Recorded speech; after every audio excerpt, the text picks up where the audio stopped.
Assalamualaikum warahmatullahi wabarakatuh. Teman-teman, pembelajaran hari ini yaitu di subtema 3, ayo selamatkan hewan dan tumbuhan. Nah, seperti di gambar ini ya, kita akan membahas tentang KD 3.1, membandingkan cara perkembangbiakan tumbuhan dan hewan. Tujuan pembelajarannya yaitu siswa mampu menjelaskan cara pelestarian hewan di lingkungan sekitar. Yang kedua adalah siswa mampu menjelaskan cara pelestarian tumbuhan di lingkungan sekitar. Nah, teman-teman bisa lihat di slide sebelah ini ya, pelestarian hewan dan tumbuhan. Ada banyak jenis hewan yang hidup di dunia. Betul. Namun karena beberapa di antaranya mulai langka, maka hewan-hewan itu dipelihara di tempat-tempat khusus. Misalnya seperti apa ya? Misalnya kebun binatang. Hewan apa sajakah yang kalian lihat di sana? Hewan-hewan itu dipelihara di sana agar tetap lestari. Tidak hanya hewan yang harus dijaga kelestariannya, tumbuhan pun harus diselamatkan ya. Penyebab kepunahan hewan dan tumbuhan. Beberapa penyebab kepunahan hewan dan tumbuhan antara lain yang pertama, karena perburuan liar. Banyak orang yang berburu mengambil dari bagian-bagian tubuh hewannya, sehingga jika bagian tubuh itu hilang, maka hewan ini tidak akan bertahan hidup lagi. Akhirnya hewan ini mati. Jika banyak yang mati, maka hewan ini lama-kelamaan akan punah. Yang kedua, perdagangan liar. Perdagangan liar ini adalah hewan-hewan yang unik yang mungkin menurut manusia ini lucu banget gitu, sehingga hewan-hewan yang seharusnya dipelihara justru diperdagangkan. Kenapa disebut liar? Karena tidak ada izinnya, yang seharusnya tidak boleh dijual ini malah dijual beli. Jadi namanya perdagangan liar. Yang ketiga adalah pembalakan liar. Pembalakan liar adalah penebangan hutan secara liar. Jadi di sini banyak manusia yang menebang hutan secara liar, tidak mempedulikan berapa umurnya, tidak mempedulikan apakah tumbuhan ini masih banyak jenisnya, itu tidak dipedulikan. Maka dari sini sebenarnya banyak banget fungsi dari polisi hutan, salah satunya untuk mencegah yang seperti ini ya teman-teman. Yang keempat adalah kebakaran hutan. Akibat dari kebakaran hutan, maka habitat hewan-hewan tidak akan ada lagi. Bahkan sampai bisa mengakibatkan hewan atau tumbuhan itu yang terbakar, seperti itu. Jadi itulah penyebab kepunahan dari tumbuhan dan hewan. Yang kelima adalah pembangunan pemukiman. Bayangkan ya teman-teman, berapa luasnya hutan di Indonesia. Karena untuk pemukiman warga, sedikit demi sedikit hutan dijadikan pemukiman, dijadikan perumahan, dijadikan apartemen, dijadikan tempat tinggal. Bahkan sekarang ini banyak yang dijadikan mall-mall ya teman-teman. Yang keenam dianggap sebagai hama. Contohnya ulat, contohnya hewan-hewan kecil yang mungkin sebenarnya memang makanannya daun, ya mau gimana lagi ya, memang makanannya daun gitu kan. Tapi di sini hewan-hewan ini justru dimunahkan. Sebenarnya banyak lagi, pokoknya hewan-hewan yang memakan tumbuhan biasanya disebut hama. Karena seringnya disebut hama, maka hewan-hewan ini sering dimusnahkan. Saking dimusnahkan, maka hewan ini akan punah, seperti itu. Mengapa harus melestarikan hewan dan tumbuhan? Yang pertama, agar tidak punah ya teman-teman. Kalau sudah punah, ini sulit banget diperkembangbiakan lagi. Yang kedua, karena tumbuhan dan hewan ini dapat dimanfaatkan oleh manusia sebagai bahan makanan. Itu. Bayangkan kalau ayam sudah punah, kita nggak bisa makan ayam ya. Yang ketiga, menjaga keseimbangan ekosistem antara produsen dan konsumen. Jika tidak ada produsen, maka tidak akan ada konsumen. Jika tidak ada konsumen, maka produsen ini akan kebanyakan. Jadi kalau misalnya sudah kebanyakan, ini ekosistem tidak akan seimbang. Seperti itu. Yang keempat adalah dapat dimanfaatkan sebagai sumber belajar atau ilmu pengetahuan. Nah, di sini kita banyak belajar dari hewan, kita belajar banyak dari tumbuhan. Tidak mungkin ada penelitian kalau misal tidak ada objeknya. Nah, objek di sini adalah hewan dan tumbuhan. Seperti itu. Salah satunya yang bisa kita jadikan objek pengetahuan ya teman-teman. Bagaimana sih upaya untuk melestarikan hewan? Sekarang hewan dulu ya. Yang pertama, memahami pentingnya pelestarian hewan, karena kalau kita tidak paham apa sih pentingnya hewan bagi kehidupan manusia, ini tidak akan mungkin terjadi yang namanya hewan dilestarikan. Yang kedua, dengan cara membuat tempat penangkaran untuk hewan langka. Karena yang namanya hewan langka, hewan ini hanya sedikit, dan bagaimana caranya supaya hewan ini tetap bertahan hidup gitu. Jadi harus dibuat suatu tempat yang namanya tempat penangkaran ini supaya tetap terjaga, tetap diperhatikan gitu, khususnya oleh pemerintah. 3. Tidak melakukan perburuan liar terhadap hewan langka. Udah hewan langka diburu pula ya teman-teman, ini sangat tidak melestarikan hewan. Yang keempat, tidak jual beli hewan langka. Mentang-mentang hewan langka ini hewan yang jarang banget, mungkin harganya tinggi, tapi itu tidak benar ya teman-teman. Karena ini adalah bentuk suatu tindakan yang melanggar hukum, karena sekarang ada hukumnya gitu. Jika memperjualbelikan hewan, ini akan masuk penjara.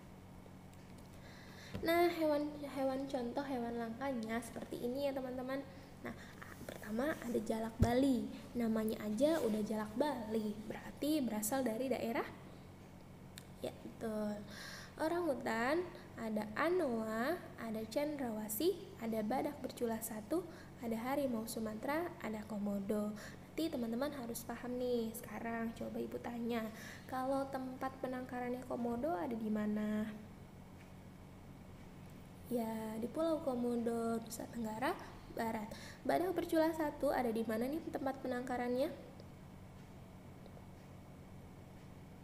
Ada di Ujung Kulon, yaitu Provinsi Banten.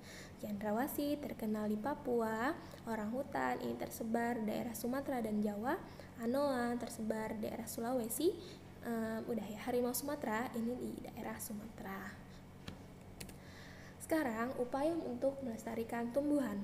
Kita mengembangbiakan tumbuhan yang sudah kita manfaatkan. Misalnya tumbuhan itu mangga, kita sudah makan mangga nih. Kalau kita mau melestarikan, bisa dengan menanam kembali bijinya. Jadi suatu saat dia akan tumbuh besar dan nanti buahnya bisa kita makan lagi ya. Yang kedua, tidak menebang pohon sembarangan. Ya teman-teman, jadi kalau misalnya kita menebang pohon sembarangan, ini mengakibatkan populasi atau jumlah pohon ini akan berkurang, khususnya pohon-pohon yang sangat banget membantu kehidupan manusia. Seperti itu. Sebenarnya ada caranya. Yang ketiga itu melakukan tebang pilih. Tebang pilih adalah memilih usia tumbuhan yang sudah layak untuk ditebang. Jadi kalau memang umurnya belum siap atau belum pas untuk ditebang, ini tidak boleh. Seperti itu ya teman-teman ya. Yang keempat adalah reboisasi atau penghijauan. Jika terlihat daerah yang sudah gersang, ini harus melakukan reboisasi.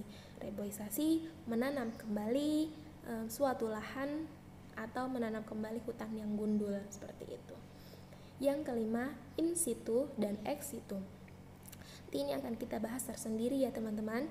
Yang keenam, mengembangkan tumbuhan langka dengan kultur jaringan. Jika tumbuhan ini sulit atau lama untuk dikembangbiakan, ada cara untuk memudahkan, yaitu dengan cara kultur jaringan.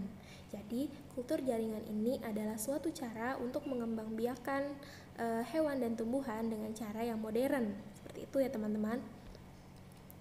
Nah, ini dia contoh tumbuhan langka. Contoh tumbuhan langka. Yang pertama adalah kantong semar. Jadi kantong semar ini adalah tumbuhan yang memang sudah langka ya teman-teman, mungkin tidak akan mudah untuk menemukannya. Nah, di sini kantong semar adalah tumbuhan yang langka, juga unik ya teman-teman, karena kantong semar ini adalah tumbuhan pemakan hewan. Maka hewannya itu serangga. Jadi dia disebut insektivora karena dia tumbuhan pemakan serangga. Nah, di sini yang kedua adalah bunga bangkai. Oh iya, kantong semar. Kenapa kok bisa makan serangga? Sedangkan dia kan tumbuhan. Jadi, pada dinding dalamnya kantong semar itu terdapat cairan yang berfungsi untuk membunuh atau mencerna tubuh serangga sehingga bisa habis oleh kantong semar. Karena tumbuhan tidak punya lambung ya teman-teman. Jadi, untuk mencernanya dia menggunakan cairan tersebut gitu. Yang kedua adalah bunga bangkai, di mana di sini banyak sekali kekeliruan. Ternyata bunga bangkai itu bukan bunga Raffles ya teman-teman. Bisa lihat di sini bunga bangkai itu berbeda dengan bunga Rafflesia dengan nama latinnya yaitu Amor popalus titanium. Sedangkan bunga Rafflesia adalah bunga Rafflesia arnoldi. Rafflesia arnoldi ini adalah jenis Raffles yang besar. Kalau misalnya Raffles yang kecil ini ada namanya Rafflesia padma. Jadi Raffles juga sebenarnya banyak ya teman-teman ya. Lalu yang keempat adalah cendana. Ini kayu cendana, ini bunganya. Lalu ada kayu meranti. Kayu kalau kita lihat banyak banget dan sering digunakan sebagai bahan properti. Nah, kita bahas tentang in situ. In situ adalah pelestarian hewan dan tumbuhan dilakukan di dalam atau asli pada lingkungan aslinya. Gitu ya, teman. Misalnya apa? Misalnya ya benar-benar hutan. Misalnya benar-benar taman nasional seperti itu. Contoh yang pertama, suaka alam.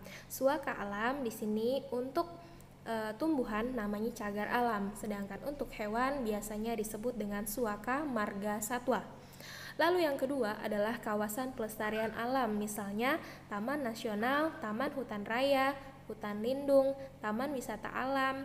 Ini semuanya adalah kawasan pelestarian alam dan mayoritas semuanya ini berbentuk hutan ya teman-teman ya. Nah, sekarang ex situ. Ex situ adalah pelestarian tumbuhan dan hewan bukan pada habitat aslinya. Berarti di sini disediakan lingkungan yang baru, mungkin dihampir mirip-miripin sama lingkungan sebenarnya, tapi bukan lingkungan sebenarnya. Yang pertama, kebun raya. Kita bisa melihat kebun raya Bogor. Terus ada di sini kebun binatang, taman safari, rehabilitasi, penangkaran, budidaya tumbuhan. Mungkin di sini juga ada kalau teman-teman pernah ya ke taman safari, pernah ke kebun binatang. Jadi di sini tuh dibuat seperti kandang. Kandangnya dibuat seperti alam aslinya. Nah, ini namanya ex situ. Jadi bukan habitat aslinya. Seperti itu. Oke, sampai di sini pembelajaran kita kali ini. Ibu harap teman-teman mengerti. Jika ada pertanyaan, silahkan ditanyakan ke Ibu. Baik, wassalamualaikum warahmatullahi wabarakatuh.